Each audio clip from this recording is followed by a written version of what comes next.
Svako od nas nosi u sebi osjećaj iščekivanja vlastitog trenutka, onog posebnog vremena kada će se snovi početi ostvarivati. Taj put često prate sumnje i neizvjesnost, dok strpljivo čekamo znak da smo spremni za sljedeći korak. Osjećaj nestrpljenja prirodan je dio osobnog rasta, ali upravo kroz to čekanje učimo o sebi i svojim vrijednostima. Iako se ponekad čini da se ništa ne mijenja, svaki dan donosi novu priliku za sazrijevanje i jačanje vjere u vlastite mogućnosti.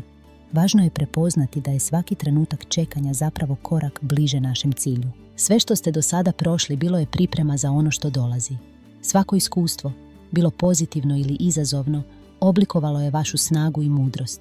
Sada je vrijeme da vjerujete u sebe i dopustite promjenama da uđu u vaš život. Svemir se usklađuje s vašom energijom, otvarajući nove mogućnosti i prilike. Ostanite otvoreni i spremni, jer ste upravo tamo gdje trebate biti.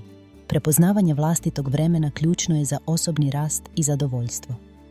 Kada naučimo vjerovati svom unutarnjem ritmu, oslobađamo se pritiska vanjskih očekivanja i uspoređivanja s drugima. Svaka osoba ima jedinstven put i tempo razvoja, a prihvaćanjem toga otvaramo prostor za autentičnu promjenu iznutra. Oslobađanje od tuđih standarda omogućuje nam da se usredotočimo na ono što nam je zaista važno.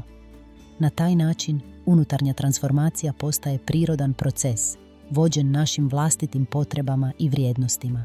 Vrijeme svakoga od nas je neizbježno i ne može se zaustaviti.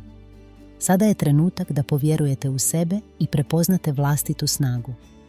Vaša priča tek počinje, a mogućnosti su beskrajne. Pridružite se zajednici koja vas podržava i dijeli iste vrijednosti.